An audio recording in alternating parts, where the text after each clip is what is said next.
Hi folks, welcome back to the shop. I know it's been a while since my last video, which was actually the first official video, so I do apologize for that. That said, I am working on a puja meditation table for a friend of mine, and I've been really focusing on that. And as anyone who probably does video content in their blog or video podcasting will tell you, that it does take quite a bit of time to incorporate that into a project. It to allow time for setting up the cameras and things like that. Wasn't intentional, but here we are. So this video is my second video. I do have to say that it didn't exactly come out the way I wanted. So I used a video camera that didn't exactly cooperate with me, so some of the video quality isn't there, and I actually just kind of missed some of the content. So with that said, I did try to supplement some of that with some further content, actually using my phone as the main video capturing device. And I actually found out that my phone does capture video in a pretty decent format, which is actually what I'm recording this intro with now. So that said, I just wanted to say I hope you enjoy this video. I know it's going to seem a little disjointed. I do apologize for that, but I do hope that there is some value in that. Basically, as part of this puja meditation table project, I joined the legs into the top of the table using sliding dovetails. Now the tabletop is 12.5 inches wide, and the sliding dovetail goes all the way through, so it's visible on both sides. So that was quite a bit of material, and this is kind of where maybe an experience in woodworking for me kind of bit me just a little bit.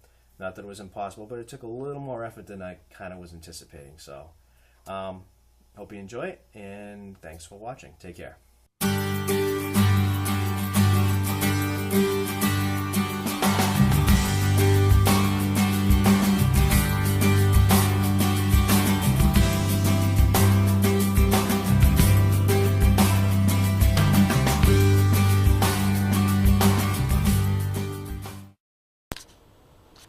Hey folks, welcome back to the shop. I know it's been a little while since I did my last video, first video, whatever you want to call it.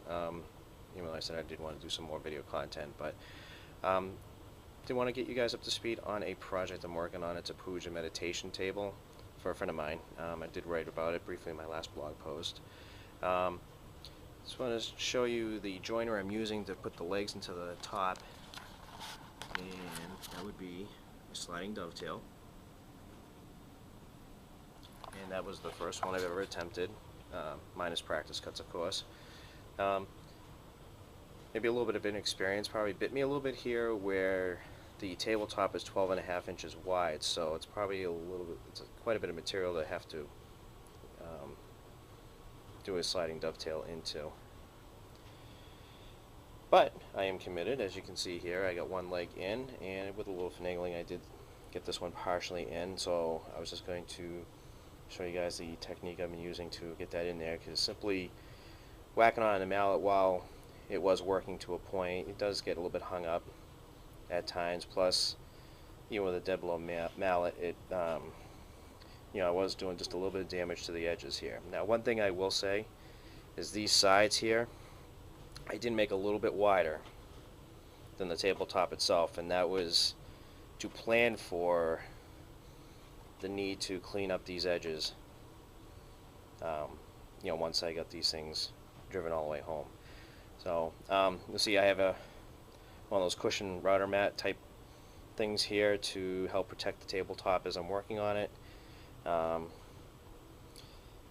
You'll also notice that there will be a shelf going in here. I've masked off where that's going to go. I did that as a dado, and now seeing that the effort required to do the sliding dovetail, which I don't regret doing it. Obviously, this is an experience that I will take away from this, but I'm glad I'm doing that as a dado, because I'll have to put the shelf in after the fact.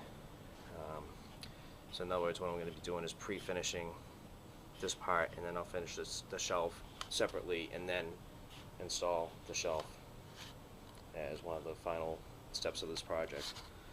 So just to talk a little bit more about the project itself, as you can see, I got solid sides here. I did do a little bit of a gentle curve here, so that it actually has two separate feet here on each side that it will rest on. The project's made out of walnut. The top is just about an inch thick. What I'll do is I'll show you the grain pattern here. I thought this was pretty interesting grain pattern, and I chose that purposefully for the top just because I thought it was pretty cool and interesting looking.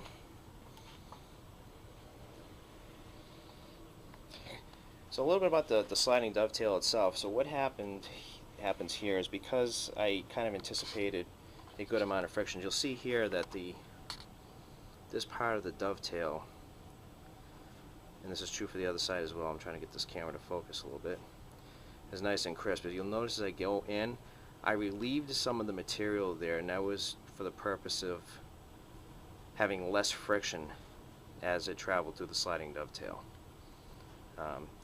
That won't be seen at the end, so I figured that should help things out.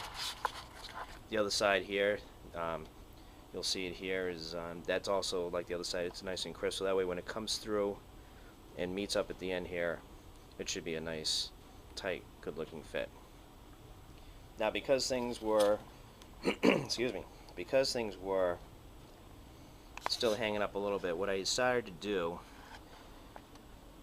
is take a little material out of the groove itself. So no, it's out of the bottom here, and then you'll see along the sides I've relieved some material here.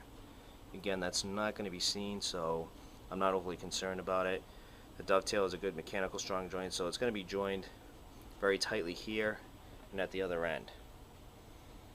And of course it'll, won't have much room to play with here as well, but again, this is going to be this piece won't be stressed. It's just it's going to have like a book or maybe a cup of tea on top of it, things like that.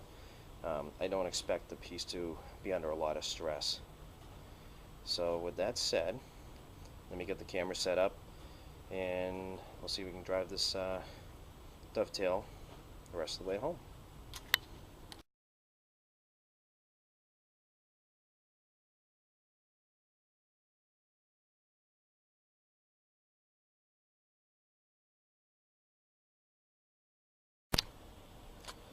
Alright, so here we are viewing the piece from the other side. I'll actually bring this out. You can see that I actually brought my bench used to be where those stools were.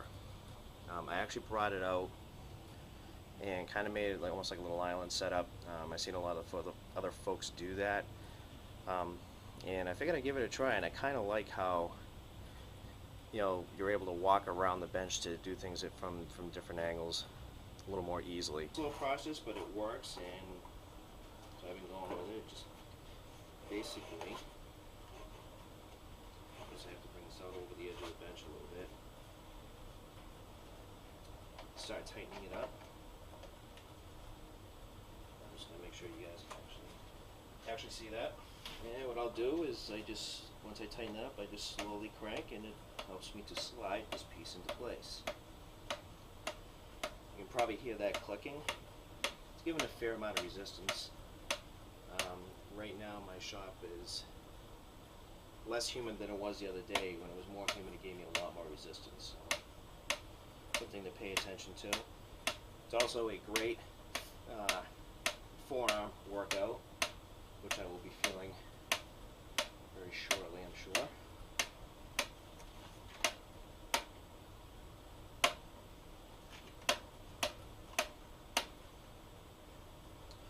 And once I hit the tightest I can get it, I will release the clamp, unscrew it the whole way,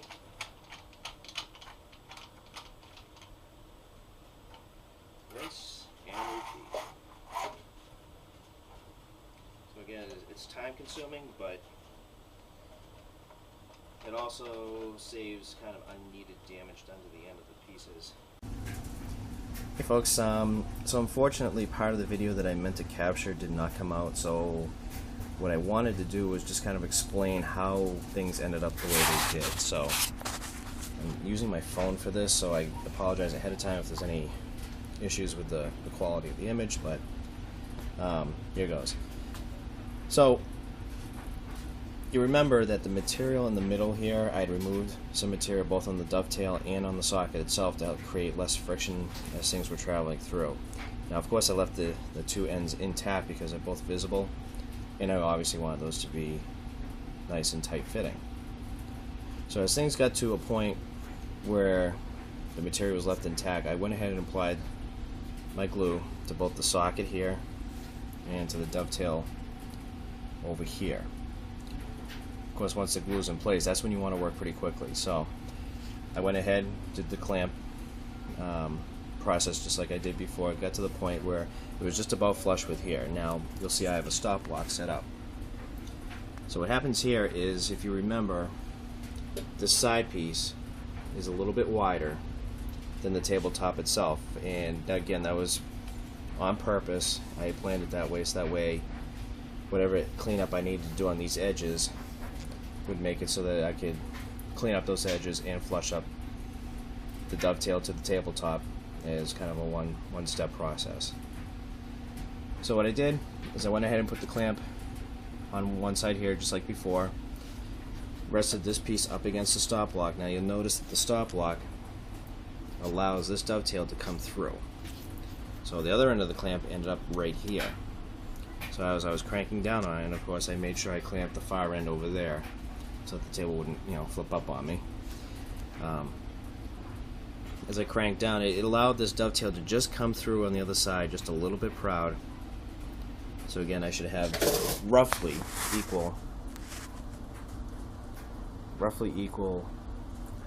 proudness, if you will, on both sides. Might be a tiny bit difference, but in the end it's not really going to matter much because both ends will get flushed up to the tabletop. So again, that's just wanted to explain that part of the process, because unfortunately that got left out of the original camera shoot, if you will. So I want to thank you guys for watching, and hopefully it won't be quite such a long time before my next video. Take care. Thanks for watching.